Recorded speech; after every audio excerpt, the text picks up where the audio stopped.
Hey, what's up you guys? Welcome back to the channel. In today's video, we're going to be doing a brake fluid flush on my Toyota 4Runner.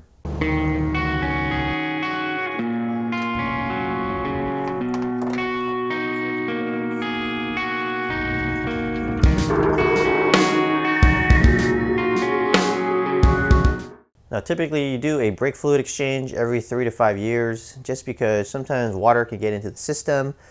But in my case, I'm going to be doing it because I just tore apart the rear axle and I took apart some brake lines, so that's also a good reason to bleed your brakes as well. So in today's video, we're going to go ahead and bleed all 4 brakes just to make sure that there's fresh fluid in there and there's no air in the system.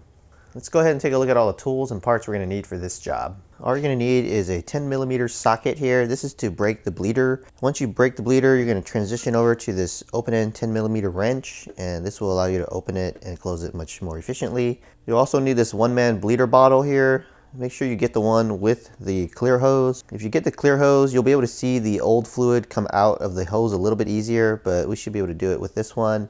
And then also make sure it comes with a magnet on it so that way you can hang this off your frame. In terms of brake fluid, we're going to be using this .3 brake fluid here. It's a synthetic made by Valvoline. You can use any .3 brake fluid you want.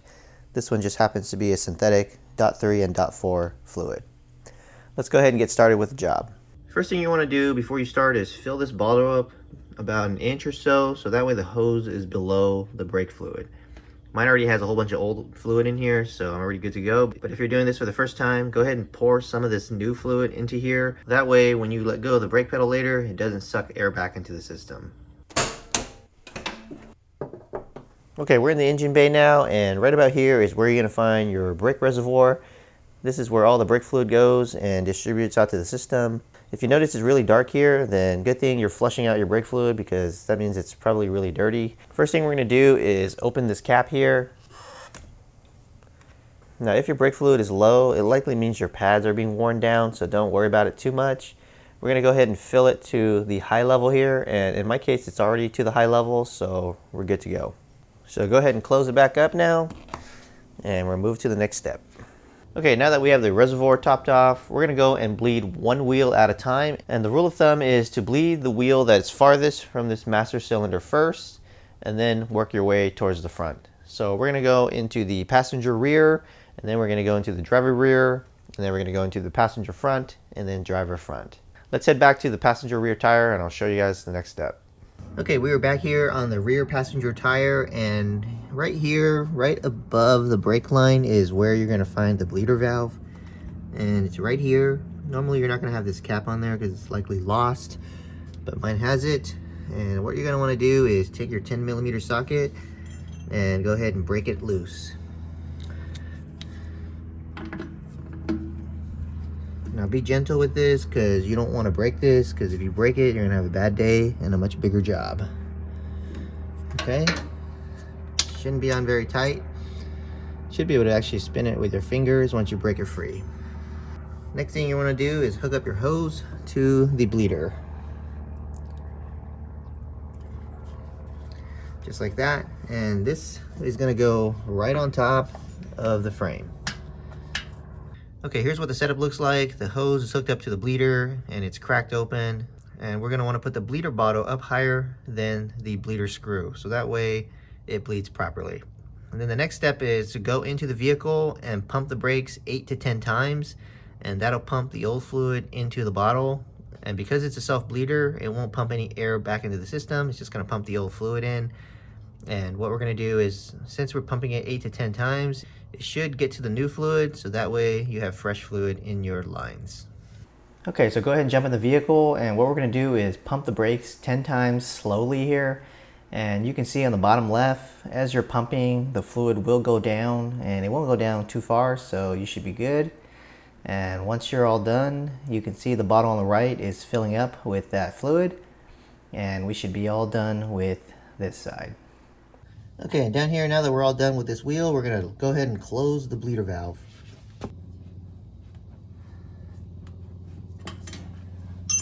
Alright, don't get carried away on tightening that. It just needs to be tight. Go ahead and take off the hose and put on the cap if you have a cap. Okay, just like that, we're done with this side, and we're going to move on to the driver's side. Now taking a look up here, you can see the reservoir fluid went down quite a bit, back down to the minimum. So we're going to go ahead and refill up this reservoir first before we bleed the next wheel. Okay, just like the other side here, we're going to break the bleeder valve, and then we're going to stick the hose on there, and then we're going to hop back in the vehicle and pump the brakes 10 times just like earlier. And then once you're all done, you're going to tighten the bleeder valve and refill the brake reservoir again. And here we are in the front passenger side. We're going to break the bleeder valve here again, and you can kind of see I broke it a little bit too much because some of the fluid was coming out of the threads there instead of the hose. Ended up being fine, so just make sure you don't turn your screw too much like I did here, and go ahead and pump the brakes 10 times just like before. And then once you're all done, you're going to tighten the bleeder valve and refill the brake reservoir again. And we're going to go to the driver's side and do exactly the same thing. And go ahead and pump the brakes 10 times just like before.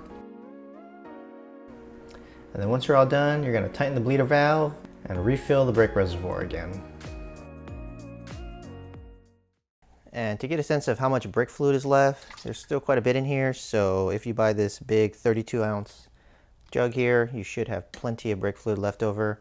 And also for the brake fluid in the bottle, you can go ahead and just recycle that with your motor oil and take it to any oil place and they'll recycle it for you. Alright guys, we're all done with the job here. As you can see, relatively simple. It's actually very easy. If you weren't recording like I was, it shouldn't take you very long to do. There is a lot of crawling back and forth, but other than that, it's very simple. And as long as you have that one-man bleeder bottle, it makes the job very easy. Now, one optional thing that you could do is in the reservoir here, there is a filter that you can take out. You can just use a little pick and turn it and take it out and clean it.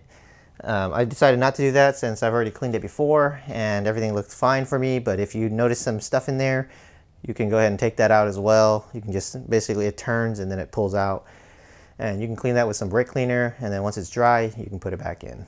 Well guys, hopefully the video was helpful. If it was, make sure you guys hit that like button. I'll leave all the tools and parts used in the video description, so make sure you guys check that out. If you guys have any questions, let me know down in the comments below. If you guys like content like this, make sure you guys hit that subscribe button and check out some of my other videos on my channel.